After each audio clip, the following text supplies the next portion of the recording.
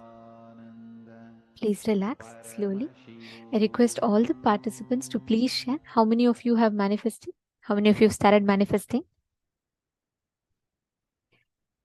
Now we are going to be entering into a very, very important session where Swamiji explains to us about what exactly is tapas, the principle of breaking Maya. Let us now listen to the revelations.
Self-doubt is called tapas.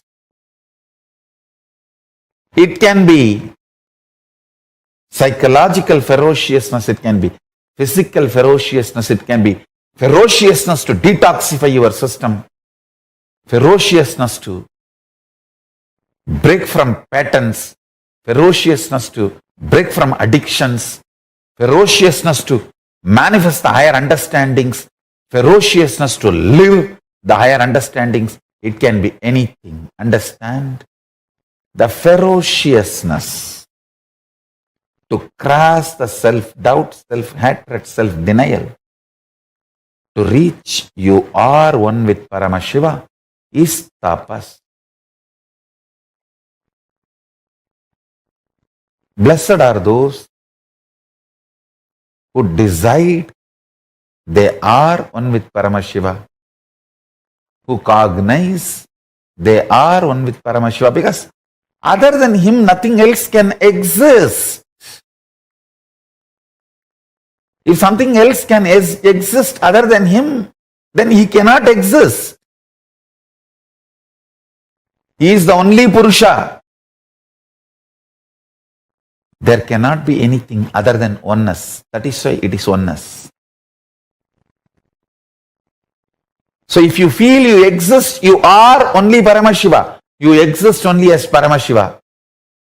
Any other identity you assume is assumption. Understand? Nothing else can exist. And nothing else exists.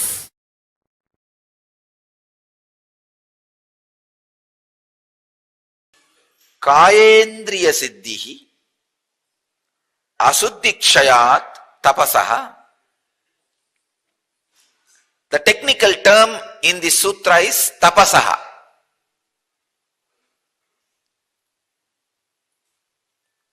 That is where I am going to differ with the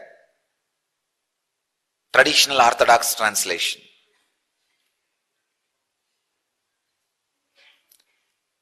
Traditional Orthodox translations say mortification.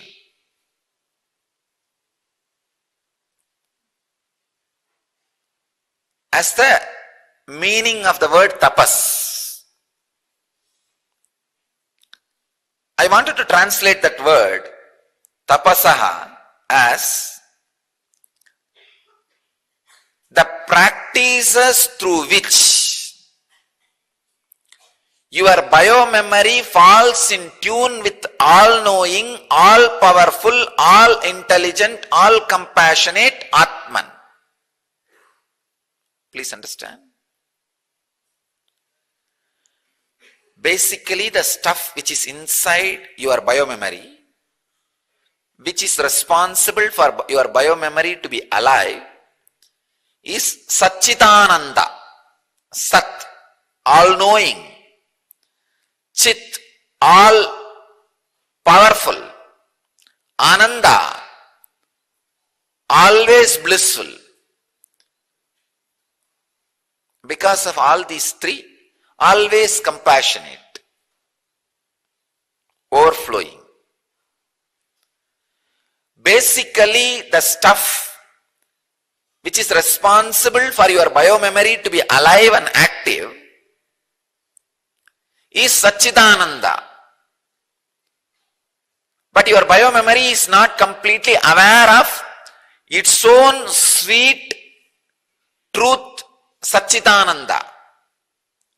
So any practice makes your biomemory to understand and experience its innate nature of all-knowing, all-powerful, all-blissful is tapas. Tapasaha.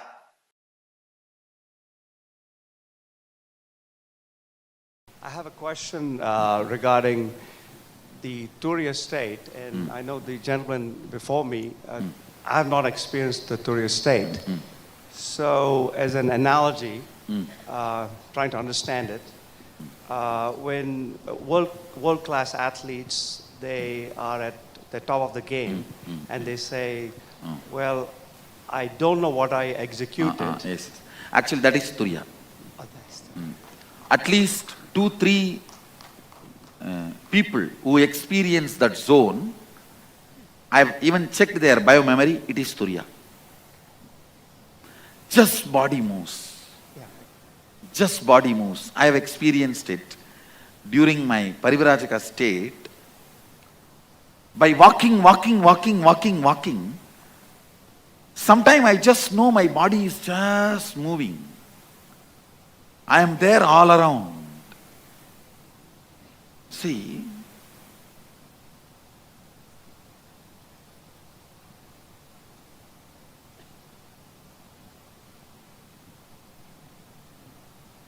your psychology and physiology binds your physical happening. If certain actions are performed where your psychology and physiology is made to feel tired, and they both come to the convincing understanding that I cannot stop this physical fellow, he is just going to do what he wants to do, how much ever I try to stop him, I can't. That is what I call tapas. Tiring your physiological and psychological signals and making them understand they can't dictate terms to your physical system is called tapas. Understand?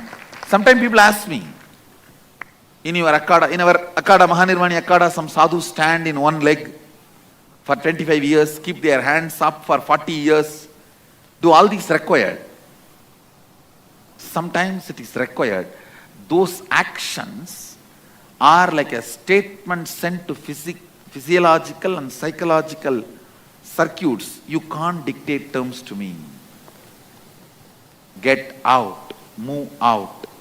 I'm not going to listen to you. Actually, by walking, somehow my system has sent that statement to physiological and psychological circuits.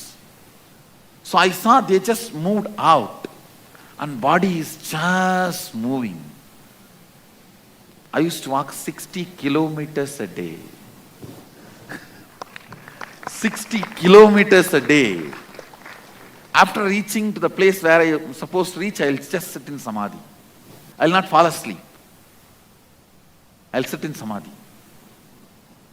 So it is possible, the extreme physical activity in a tremendous loving and caring ambience, where you do not feel you are tortured, but you are on the side of the physical activity, sending a statement to one part of you, makes you experience that.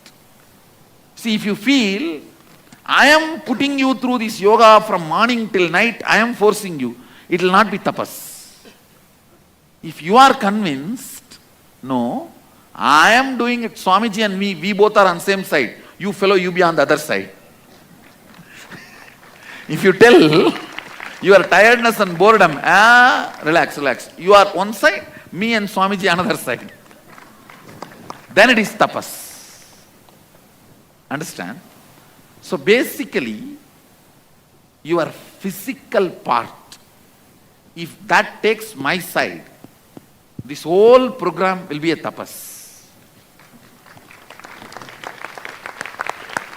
Means, I'll give you the practical statement. Just do not respect your tiredness and boredom. Treat it like your spouse.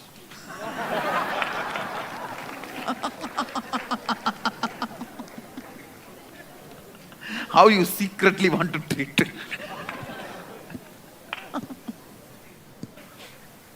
Your boss. Treat your tiredness and boredom like your boss.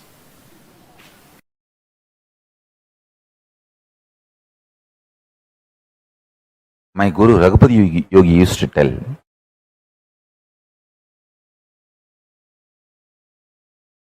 in Tamil, Thambi, தவம் இருந்தா சிவமே கூட வந்து அருள் பண்ணித்தான் ஆகணும்பா.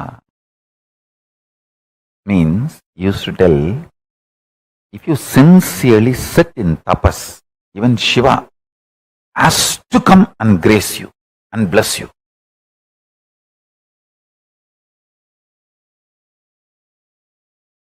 When he comes, ask him, whatever mistakes I have done, forgive me and give me the complete surrender. That's it. But even Shiva cannot deny your tapas. This one key has given me all success in my life. All success.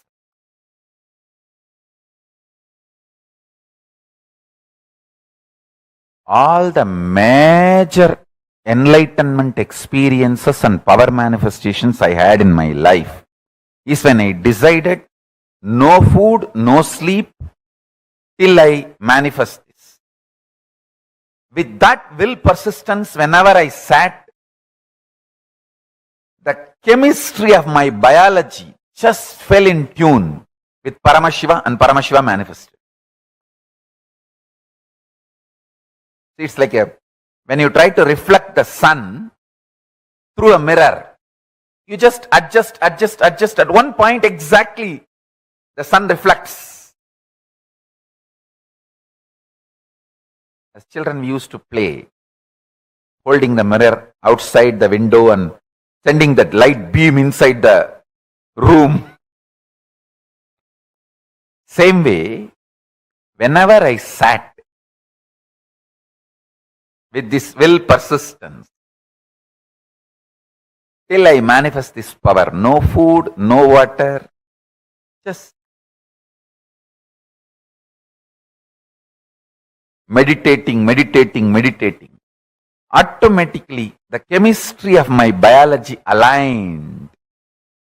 See, imagine sun as Paramashiva, your body as the mirror, the reflection, the pure light beam is a power manifestation. This tapas, will persistence, is the adjustment process, that adjusting the mirror rightly.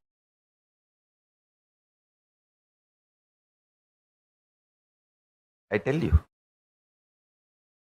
whether Ganesha eating the food which I offered, or enlightenment experience in Pavadakundru, or death experience in Manikarnika Ghat, or Paramashiva himself coming and giving me food, medicine in Haridwar, all major experiences in my life. Seeing Sri Krishna in Gujarat, all major experiences. When I sat with the will persistence, till this experience, no food, no water, no sleep, no 1, 2, 3, just tapas. When I sat in Manikarnika, that's what I decided. Either I will have the death experience and manifest the powers, or die and see what is death. With that I sat 2.5 days. Not only I had the death experience, multiple powers which comes along with the death experience started manifesting in me. Tapas. Tapas. Tapas.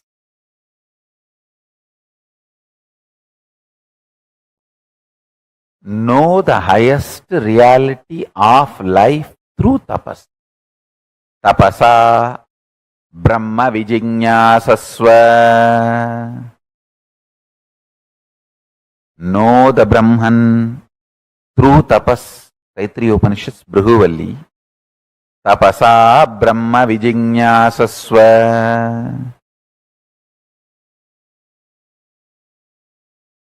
Realize tapas is maturity of your soul. Through tapas, your soul gets matured. Matured soul does tapas. Tapaso hi param nasti. Tapasa vindade mahat. Tapasa kshiyade papam. Modade sahatayvadaihi. Tapasa prapyade swarga. Tapasa prapyate yasaha. Tapasa sarvamapnoti. Tapasa vindade param. In Vandi Purana, Nithyananda Snanaviti Adhyaya, there is nothing higher than tapas.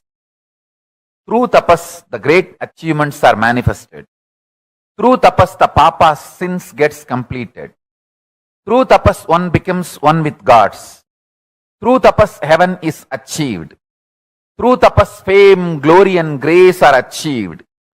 Through tapas, everything is attained. Through tapas, the supreme highest state of Brahman is manifested. Agni. This is the direct words of Agni Bhagavan.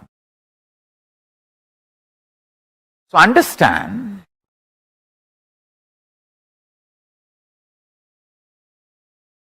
reduction in the strength of the tapas is the reason why Hindu community is facing so much of problems all over the world. I will say for all problems, the source, root cause of all problems Hindus are facing all over the world is because the tapas lifestyle is lost. All the best things, good things Hindus are enjoying all over the world. The only reason is wherever you know how to do tapas, you are successful. Wherever you missed and missed tapas-based life, you are suffering. So tapas is solution. Listen. Now listen. Repeat along with me. I am uttering word by word. So repeat with me. Om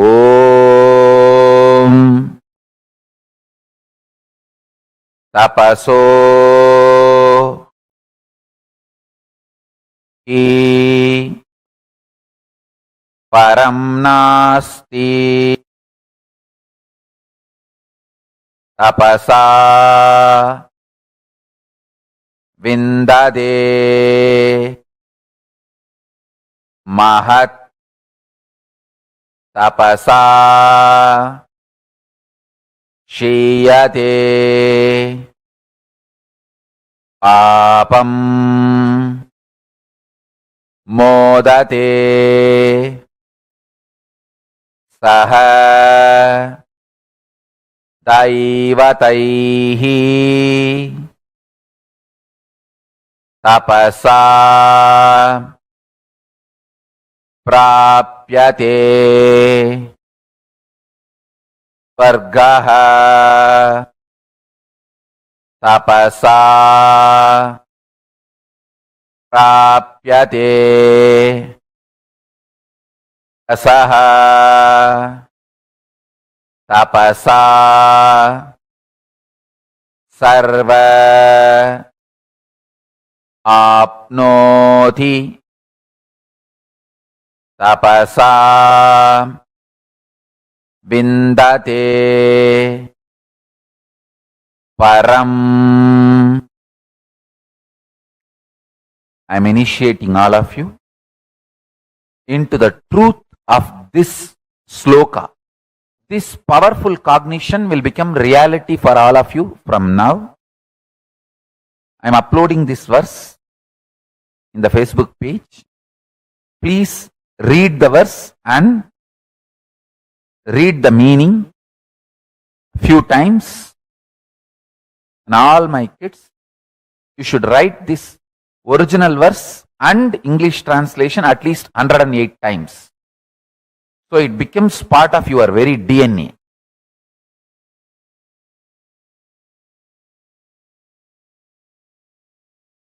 First, I want you to understand, when Guru loves you, he goes through the whole pain. You don't go through the pain. You just go through the tapas, but no pain. Pain, he takes it and clears it. Actually, my gurus did tapas through this body. There was never any pain. They just swallowed it and burnt it. In my case, I will never let you guys suffer. I'll burn all the pains. Make you guys enjoy tapas.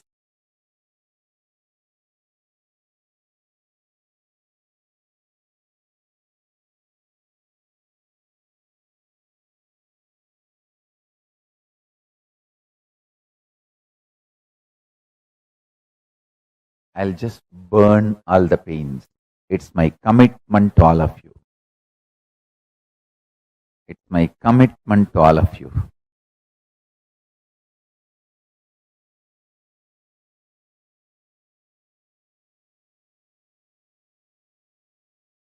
Guru does literally the tapas through your body.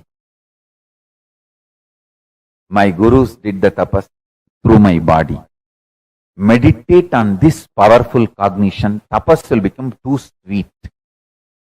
Tapas is the simplest, easiest way to realize your guru takes all the pain and burns it, never lets you go through any pain, but only makes you go through the tapas and gives all the benefits of tapas to you. See, tapas is the most sweetest way to realize the Guru's love for you. When you start doing tapas, you will realize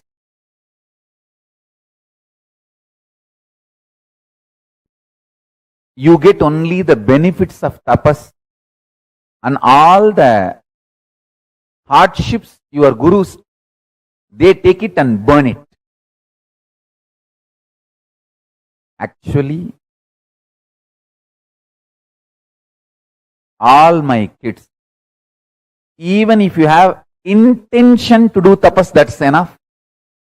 I will take away all the hardships and burn it. It's not that I go through that pain, I'll just burn it. You will get only benefits of the tapas. You guys are too close to my heart. It's literally like how my gurus felt. I am their own and this body is literally theirs. How they were protective. Naturally, I will have the same thing for you. Wherever you are, I'll hold you in my hand and make sure there's no hardships for you. You get only the benefit.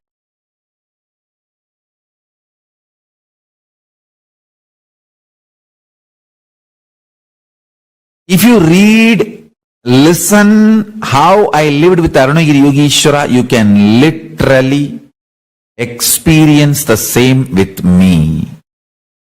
Whatever I experienced with Arunagiri Yogeshwara, even if you hear, listen, you will go through the same with me. That is why I tell you, reading or listening about my tapas is you doing tapas. Understand? My tapas is not inspiration for you to do tapas. It is initiation. Understand? I have not done tapas for myself. I have done it for you. So, when you listen to my tapas, it is not inspiration for you to do tapas. Just listen. That is initiation. It is equivalent to you doing the tapas. If you listen, hear, read about my panchatapas, it is equivalent to you doing that panchatapas.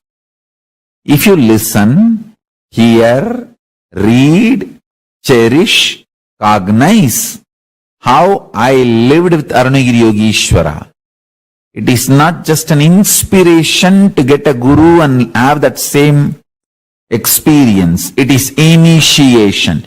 You will be having the same experience with me literally in your inner space.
When you are young,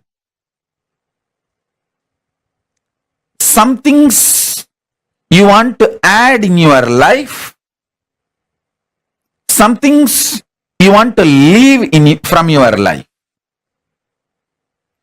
The quantity, quality, greed and fear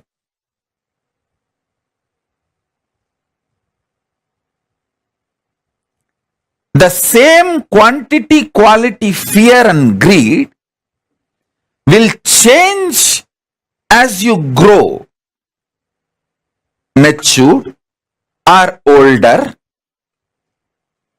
Listen.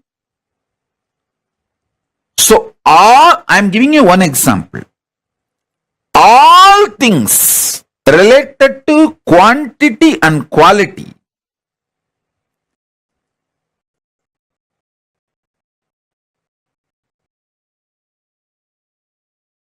changes. They are not eternal. Sometimes you enjoy the change. That is called maturity. Growing in wisdom. Sometimes you hate the change. That is what is called attachment, suffering. This quantity quality centric drama, whole thing is only superficial life.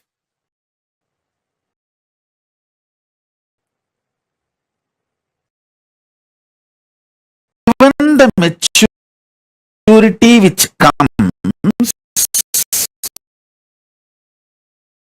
when you understand this quantity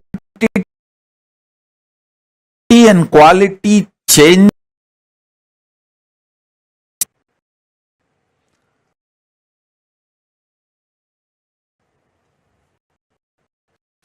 some things which you create,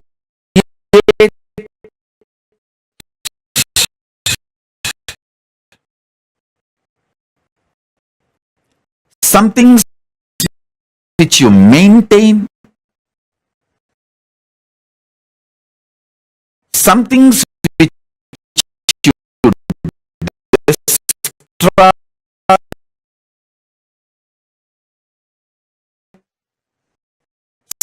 some things which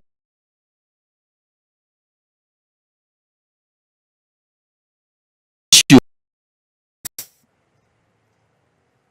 is fundamentally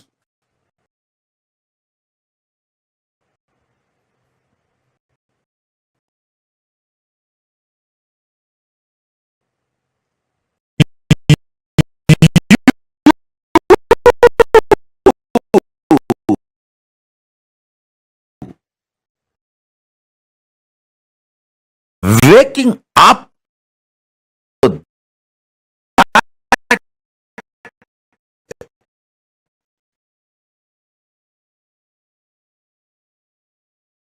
is conscious sovereignty. Understand your life, even the input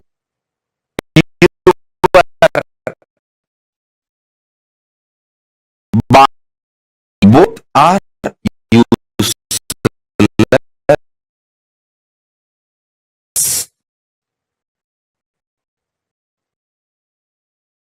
That's the first thing. Second,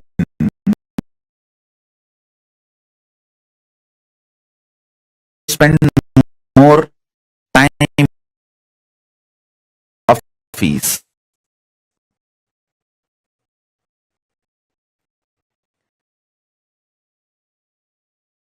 But later on, you understand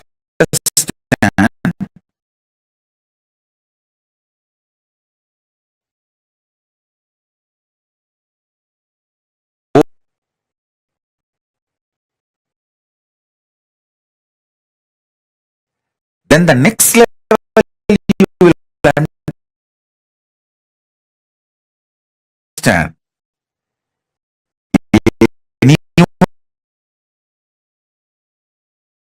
Even in your the idea of raising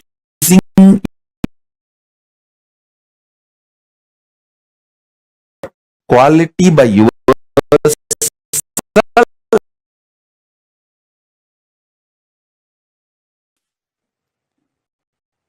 is extremely wasting. Levels of evolving.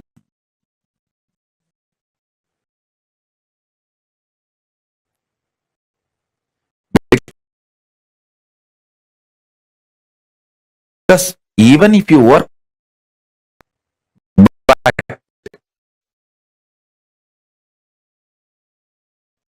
the same ant sitting on the shoulder of the Guru, then I'm just taking you on my shoulder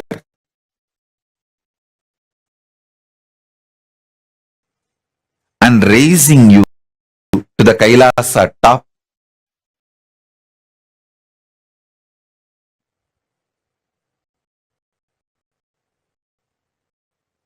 Offering you, you may hate when you are destruction space. You should know destruction in your life is your conscious choice.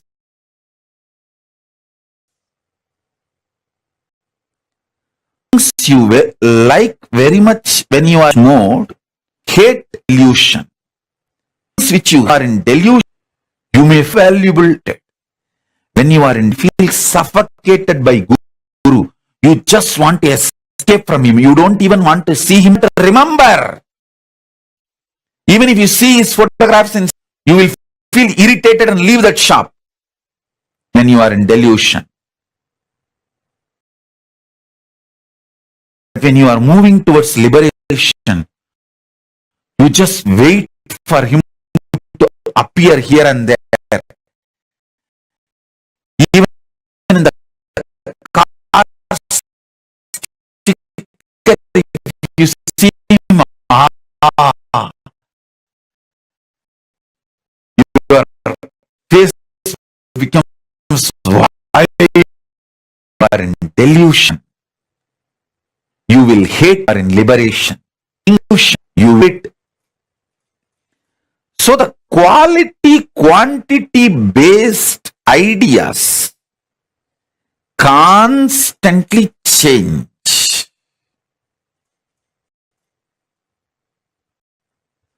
And this change also changes.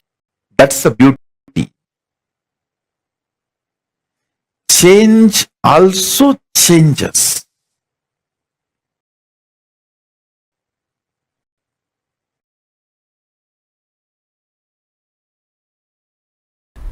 Listen carefully. For example, you work hard, put lot of intelligence, build an amazing bungalow in your dream. First earn money, then save money, then buy all the right material.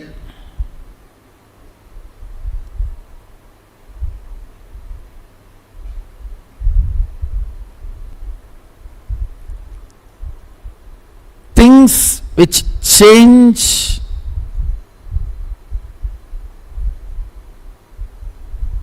if the atmosphere changes, ideas changes, geography changes, are all delusory. They all exist in illusion. You work so hard and build a home in your dream. What's the use? No use.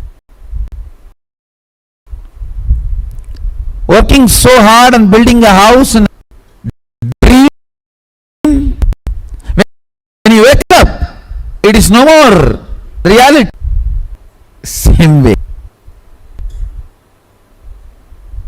If you are earning and building a big business in a country, suddenly the country gets into war and it loses its currency value, what will happen to your whole thing? Waste. Understand, put your energy and time in ephemeral things only to the level you need to run your life, not more than that.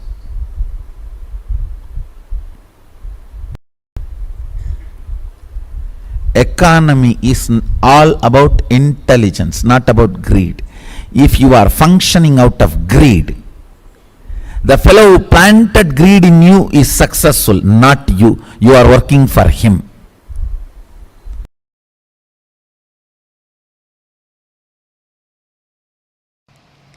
Please recite the second verse, Kenopanishad, along with me.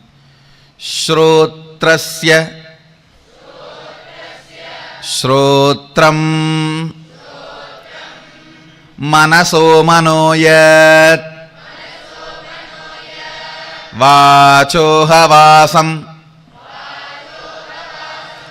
Vasamsa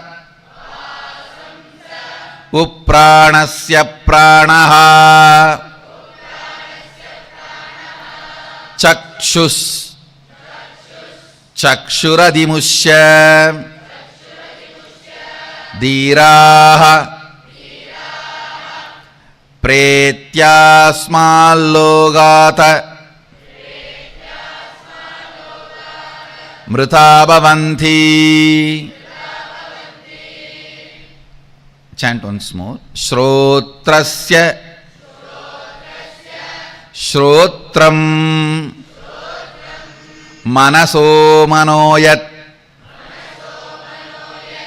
Vachoha Vasam Savupranasya Pranaha Chakshuhu Adimushya Dhiraha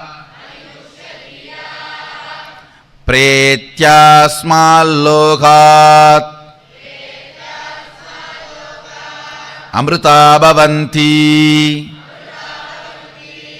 Shrotrasya Shrotram Manasa Manoyat Vachoha Vasam Savupranasya Pranaha Chakshuhu Adimushya Dhiraha Pretyasmallogat Amrita bhavanti. The translation: it is the ear of the ear, that by which one hears, the mind of the mind, the faculty of thinking, and intellect, the speech of the speech, walk that which creates sound vibration. It indeed is the vital life of the life energy, the power of sustaining life, and it is also is the eye of the eye, the power of sight, the wise enlightened beings liberated and subtle beyond this ephemeral world become immortal and eternal. Understand? The whole verse is declaring the answer for the pure questioning.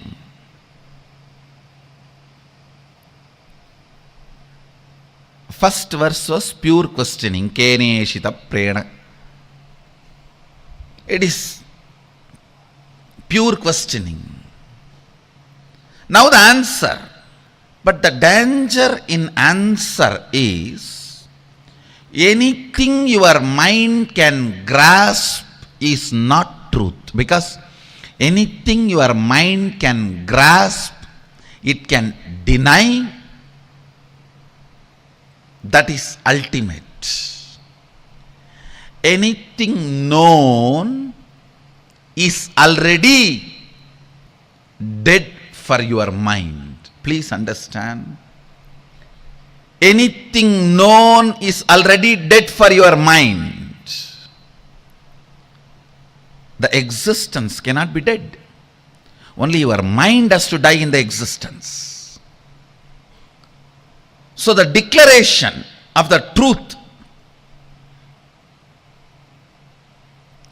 has to be such where you are succeed in knowing. It just gets drowned and becomes knowing. Understand? If your mind succeeds in knowing anything and retains its existence, it is knowledge. If your mind is drowned and disappears in the process of knowing, it is experience.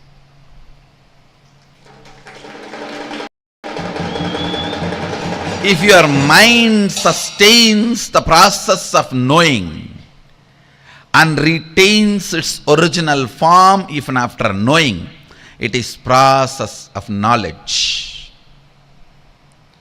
If your mind drowns and dissolves in the process of very knowing, it is experience, reality, truth, existence, Brahman, Sadashiva, Paramborul.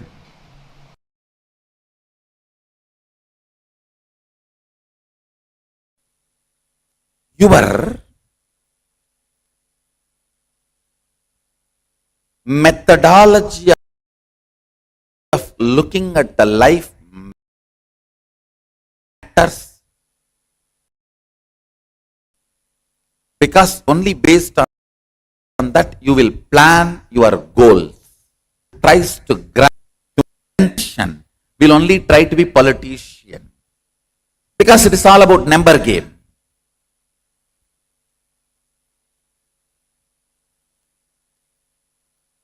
If you don't like a politician, he doesn't have a problem. He will make sure you don't like anybody else also, and he is the best devil. If he presents that much, he is successful. Even if he cannot make you love him, he will make you feel, yes, among the devils, he is the best. Because it is all about number. It is not about the breadth of the relationship. It is all about the length of the relationship. Number. So his job is successful if he establishes others are more devilish than him. Others are more demonic than him. That's it. He does not need to spend much time in establishing he is good. He just needs to establish others are worst. Because it's all about number. It's not about how you feel about him. It's not about the quality, the breadth. It's about the quantity, logic, length. Understand? If you start looking at the life through heart, breath,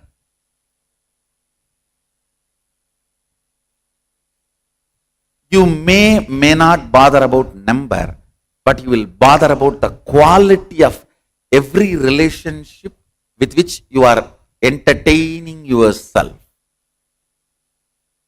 What is the quality of the relationship that exists? Because quantity fills, quality fulfills.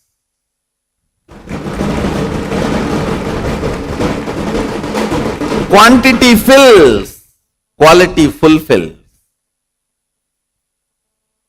When you have that quality in the relationship, you know, even if the million people are there, you know, where is the blue saree?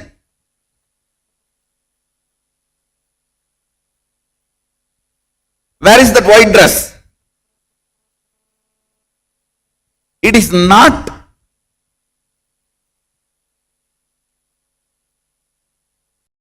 the quantity fills, quality full.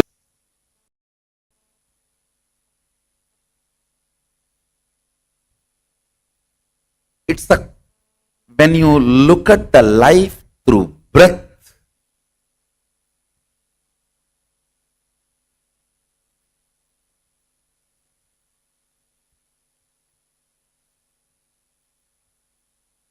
life is different.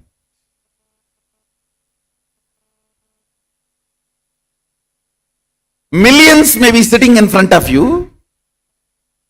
You know where the quality is.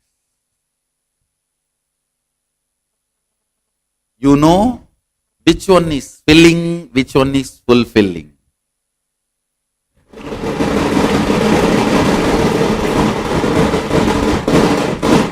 Understand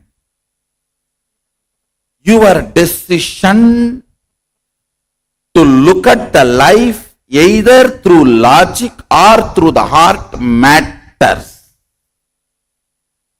Because that is going to make you fix your life goal. That is going to be the fuel for you. A person who looks at logic as the way to grasp life will naturally be fueled by the number.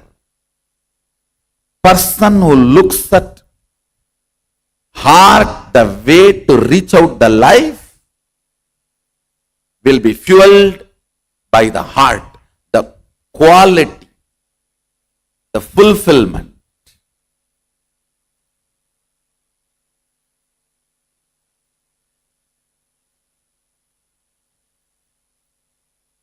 When your breath, heart expands, you start looking more for the truth.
Nithyanandam, so beautifully, Swamiji explained to us about the importance of tapas and why one should live the conscious-centric lifestyle and what is it being quality-centric and quantity-centric. Very detailed way Swamiji explained this. How many of you clicked with it? Now, we all are going to be entering into the last session of our day, where Swamiji is going to be explaining one of the most important revelations. One of the very important revelations, like if you're a seeker, definitely you would have come across this one thing. Brahmavid Brahmaiva Bhavati. How? Knowing about Brahman, you become Brahman. See, for example, just by knowing about, let us say, a particular subject, you know math, it's not that you become math, correct? But there is one knowledge, the knowledge of Brahman. The moment you learn about it, you become that. What is it? And how does that happen? In this session, Swamiji is going to be revealing this in detail. And if any of you have any questions, feel free to post. And can I request all of you to sit intensely and listen to this? Okay, now let's listen to the revelation from Swamiji.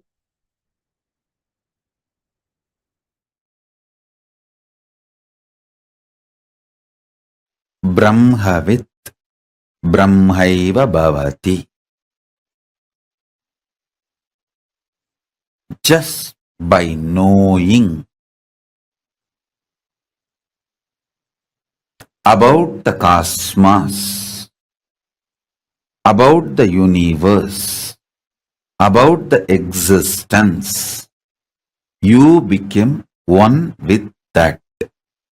You became that. Listen. Brahmavit Brahmaiva Bhavati. Knowing Brahman. The word Brahman means yourself,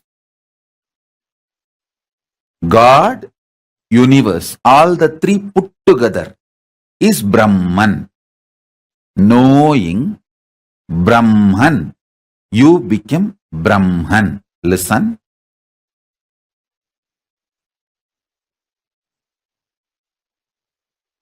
I'm repeating.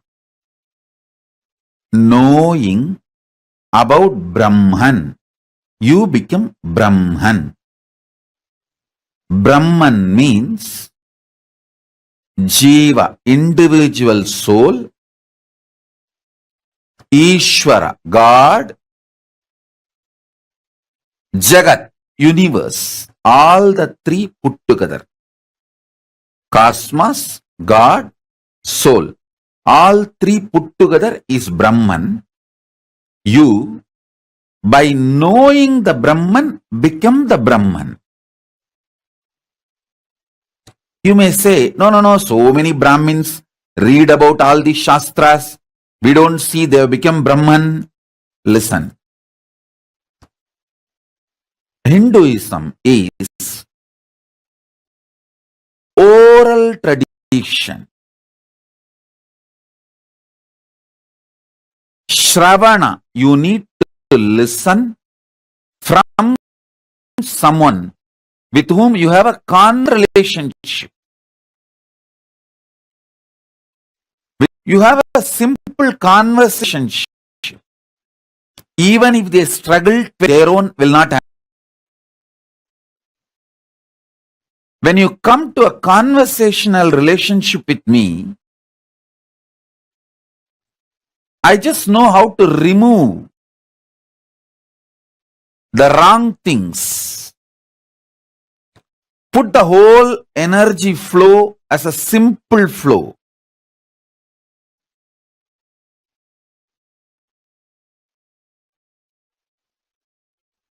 Brahmavit Brahmaiva Bhavati. Knowing Brahman, cosmos, you become the cosmos.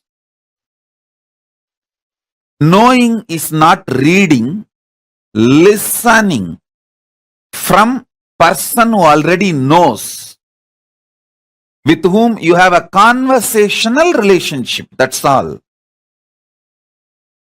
Now, fortunately, all of you have conversational relationship with me. There are some may need little more time to wake up, but the moment you decided to come and sit in front of me, you have taken your first step. So naturally, I will do my million steps. Even if you think you want to take one step towards me, I will take 10,000 steps towards you. If you take one step towards me, I will make million steps towards you. It's my commitment. Understand? It's my commitment.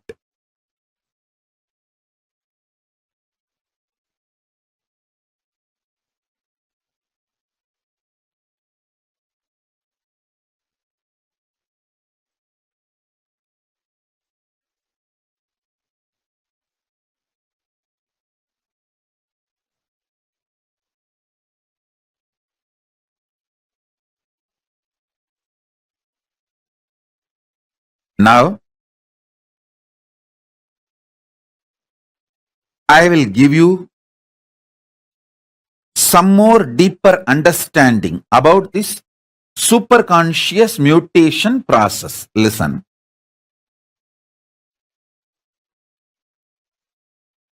Having conversational relationship with someone who knows Brahman and hearing about the Brahman makes you experience, live Brahman. Because I'm going to work on every one of your body now.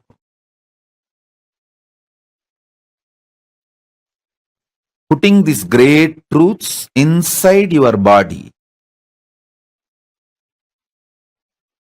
So, this great truth starts simultaneously, spontaneously, synergetically starts manifesting in your system. I'm going to work on your Swadhisthana chakra, your being, core being, because that is where knowledge about the cosmos is stored. Your Swadhisthana chakras, where knowledge about the cosmos is stored.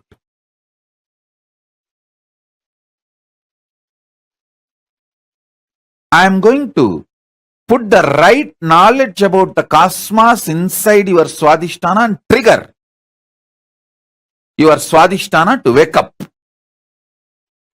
Listen. I'll now drill these cosmic truths inside you. Listen. Two things are most difficult in the life. Finding a person who is a Brahmanyani and having conversational relationship with him. That's all. These two things are the most difficult. Most of you have that.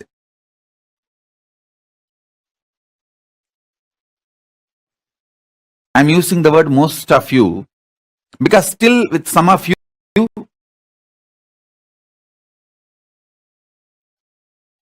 but that I have a relationship. I just keep quiet because there are some people, when they are agitated in their obsessive compulsive behavior, they literally behave like a Ravana and Bhasmasura. And that is not going to attack me or that is not going to affect me. But when they behave like a Ravana and Bhasmasura, they will be destroyed.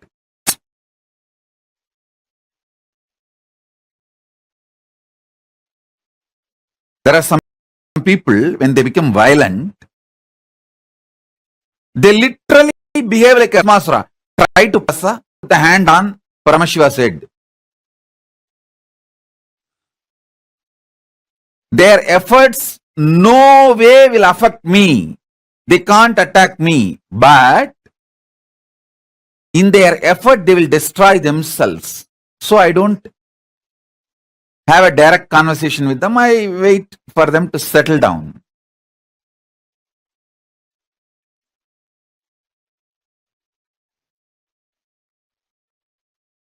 But just by being here, you may start realizing and settling down from your hypocrisy. from your cunningness and that obsessive compulsive behavior.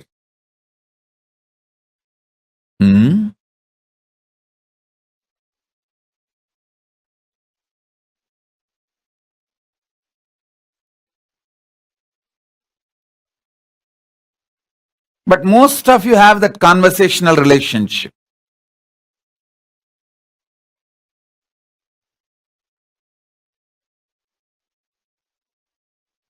And I am a Brahmanyani. Don't worry about that. That I have proved enough. And actually, to prove that I am a human only, you need evidence. To prove I am a Brahmanyani, you don't need evidence. My disciples are enough evidence.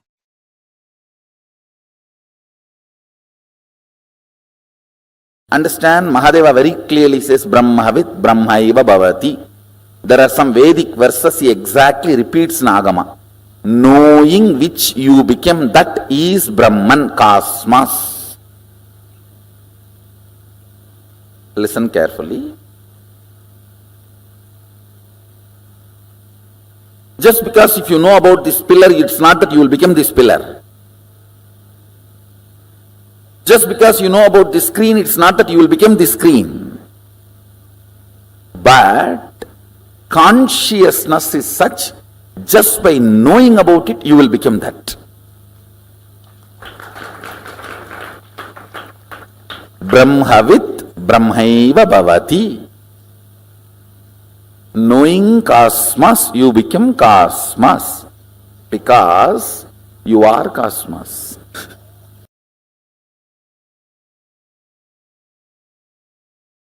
Listen, Paramashiva's message directly from Sri KAILASA.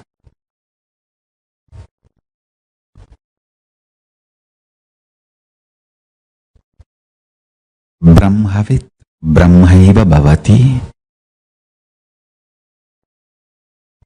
Knowledge about Brahman, even if it is in the intellectual level, even if it has not become a realization in the physical world as of now, the very knowledge, jnana, a logically convinced, cognized understanding about Brahman itself is so valuable and important for you. It guarantees Videha Mukti, means Kailasa when you leave the body. If you digest that Brahma Vidya, knowledge of Brahman, start manifesting as your reality, even while you are living, you live enlightenment. Listen. Even knowledge, knowing is so important.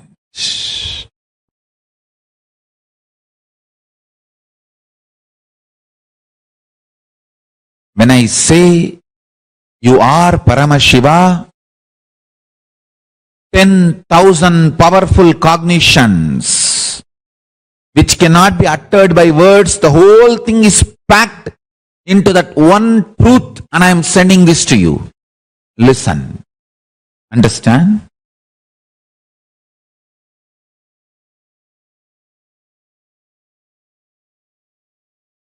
I was talking about the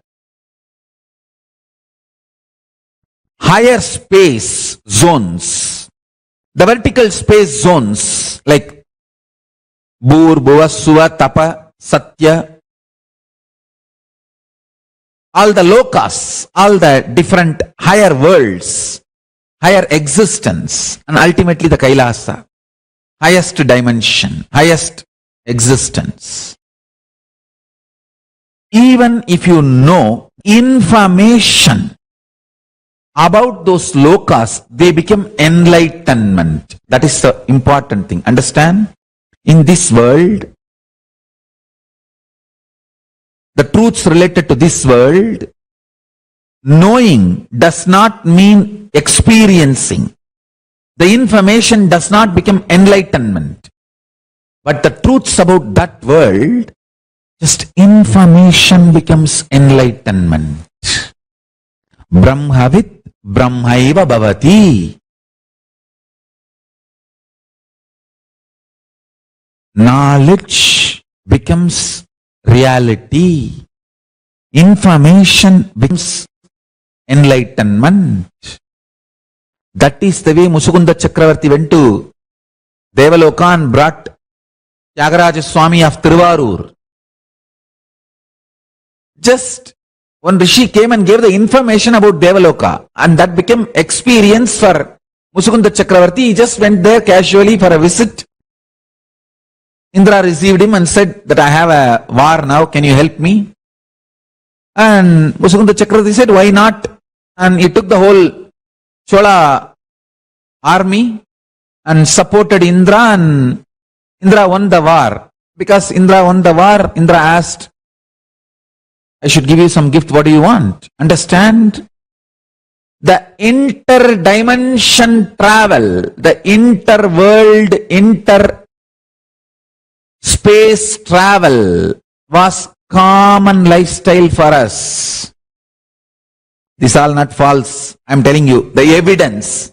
Musukunda Chakravarti went there and supported Indra and won the war, and then came back. Evidence. 7 Tyagaraja Swami are in Tamil Nadu. Vedaranyam, that's one. Tiruvarur is the main deity. The 7th Tyagaraja Swami, nowhere in the deity you can see even one small symptom or any evidence it is man-made in this world.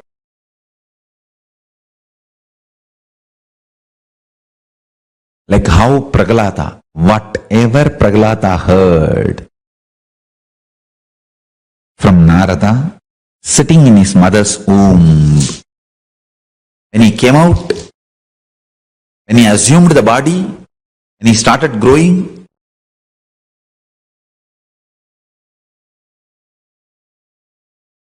every situation Prahlada faced, he had a solution which he received from Narada.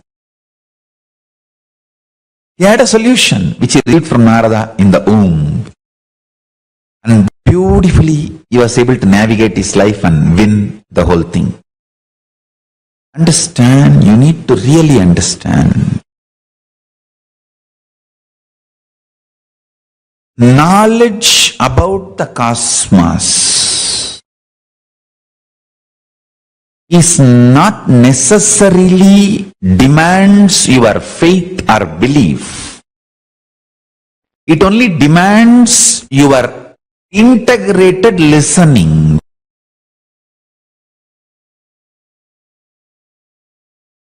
Knowledge, logically analyzed, understood, knowingly or unknowingly mixes into your cognition, inspires you, triggers you, excites you, awakens you for actions. And I tell you, knowledge about the Brahman, Parabrahman, existence, reality, ultimate reality, universe, cosmos, multiple words I can use. All these words are small, short, but it's like a finger pointing to the moon. The words showing to the ultimate reality, Parabrahma, Paramashiva, Parabrahma Shiva.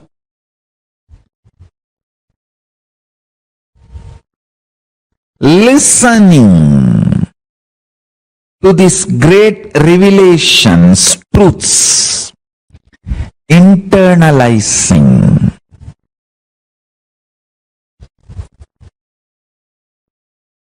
raises the very quality of your existence. Understand? Whatever you consider as you, your life, your perception, all that put together only I call it as your existence. Like your joy, your ability to enjoy, your perceptions, your depth of understanding, your depth of knowledge, your depth of clarity about the reality and the wealth you have and the powers you manifest and the powers you have about on the society and on yourself, on your life. Saraswati, Lakshmi, Durga, everything you have in your life, all put together, I call as your existence. And knowledge about the Brahman just raises the very level of your existence. It gives you a breakthrough.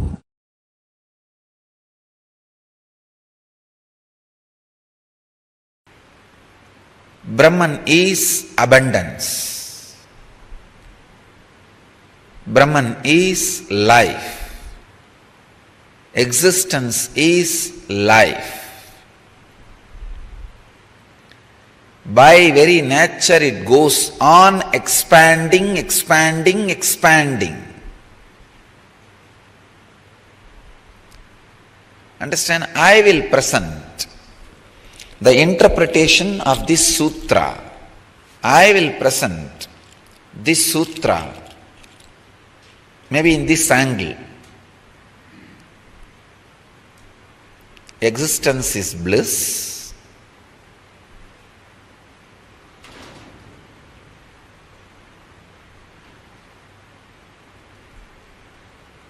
Existence is constant expansion. Please understand. Bliss constantly expands in all dimensions.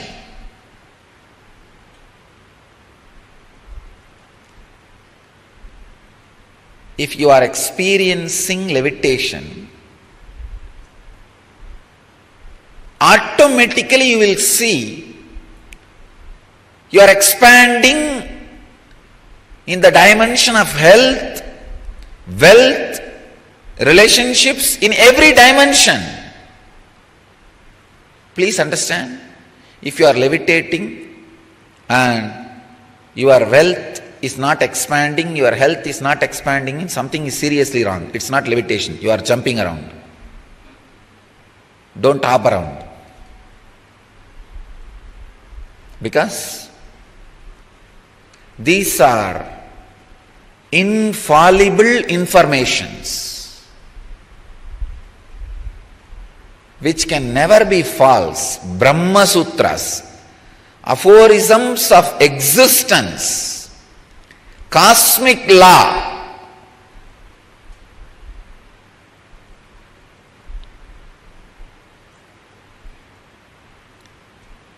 Existence is abundance, constant expansion. Whether it is in the level of understanding, in the level of love, in the level of life, in the level of health, in the level of wealth, whatever may be, but the truth of existence is expansion.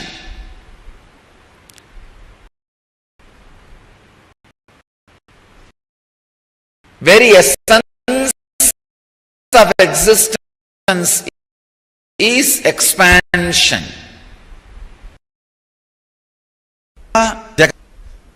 The exact English translation of these three words is self, God and world. Jiva, Ishvara, Jagat. all three are made of same stuff. How you respond to all three will always be same. Please understand. If you are confused about self, you will be confused about Ishvara, God. If you are confused about self, you will be confused about the world. If you are clear about the self, you will be clear about Ishvara. If you are clear about the self, you will be clear about the world. If you have visual understanding about yourself, for example, when you look inside what you are, if you get an idea visually, you will be able to see Ishvara visually. You will be able to see the cosmos, anything, anywhere visually. If you close your eyes and see yourself, you have only verbal idea, what thoughts are going inside. You can see Ishvara also only verbally. And about world also, you will have only verbal knowledge.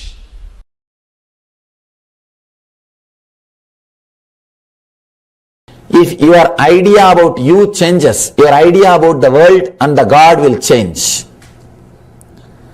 Jiva, Jagat, Ishvara. Jiva is idea about you. Jagat is your idea about the world. And Ishvara is your idea about the ultimate. All these three are very closely connected. If your idea about you changes, your idea about the world will change. And your idea about the Ishvara will change. If you are fear-based, you will feel very connected to the deities with all weapons. 18-handed Kali or Muniyasami, Karupannar, with all the deities which are violent.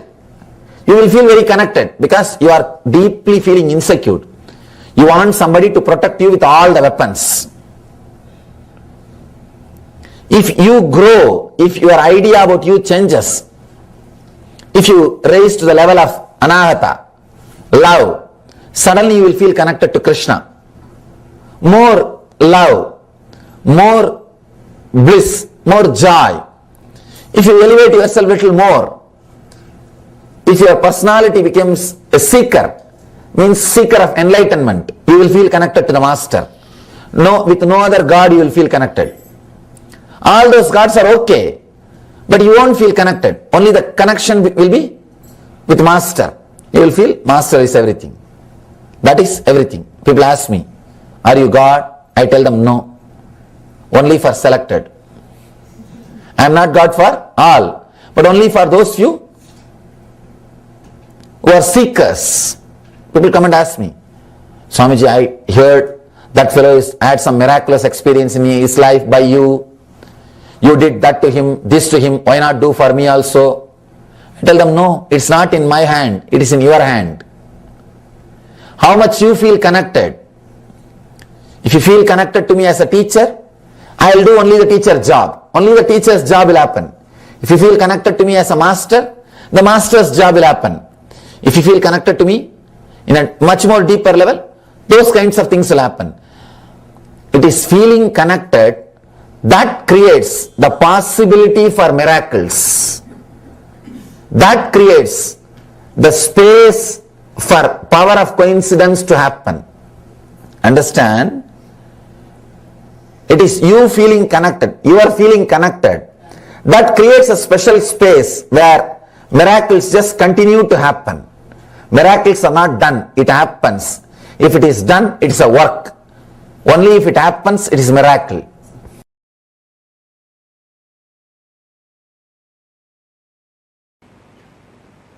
The oneness, non-dual consciousness, the non-dual space, the Advaitic space of you is not something supposed to be experienced in your meditation alone. the Vedantis who don't understand Vedanta, they go on saying, Brahma Satyam Jagat Mithya. Means the God alone is true, Brahman alone is true, the world is illusion.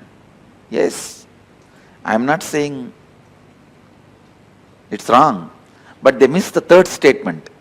Jivo Brahmaiva Naparaha. The individual jiva you experience is nothing but Brahman. So whether being or action, the oneness has to be radiated, lived, experienced. The process yesterday was going on in the inner awakening, the 12th day process. Everyone experientially understood Jagat Mithya, whatever you see as the world is illusion. The moment one incompletion is triggered by somebody, then that's all. You don't see the world anymore. The world does not exist, only my world exists. That is what is meant by the great Mahavakya, Jagat Mithya. What you perceive as my world is Mithya. Because a small incompletion, the moment it got triggered, it gets triggered. A small incompletion, the moment it gets triggered, you stop seeing the world and you are deluded in my world. Brahma Satyam Jagat Mithya. I don't disagree. Jagat Mithya. But that does not mean in your actions you will not radiate the truth Brahma Satyam. In your actions also you have to radiate the truth of oneness, non-dual consciousness. Every relationship, the attitudes you build towards every relationship, the attitudes you build towards your money, the attitudes you build towards your health, the attitudes you build towards the people around you, the situations around you, things around you, pets, plants, planets, everything around you should be from that same oneness and completion. Should be from that same non-dual consciousness. Only then you understand the third statement, important statement, Jivo Brahmaiva Naparaha. The individual self you experience is nothing but the cosmic consciousness.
And we are now in the conclusion of our day today. To all the participants that have attended today's program, we have understood about one of the most important factor for manifesting success in any aspect of life. And now, with this understanding, we are all going to be, I request every one of you to apply all this decision making in your life. Apply this one truth. How you can decide with will, persistence, and super determinism. So, hope you all had a wonderful day today. Tomorrow is a very, very beautiful day. Tomorrow is Pradosham, and on the occasion of Pradosham, we are going to be having the darshan of Lingod Bhavamurti, and we are going to be learning about cosmology, and we are going to be learning a lot of sacred secrets.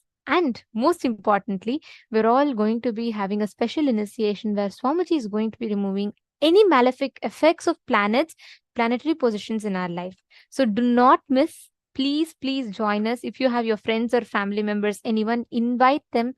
Let them all join. Do not miss tomorrow's program. It's very, very important. And this brings us all to the conclusion of our day today. We thank all of you for taking your time, for being here, for attending the program. Let us now conclude with the Purna Mantra.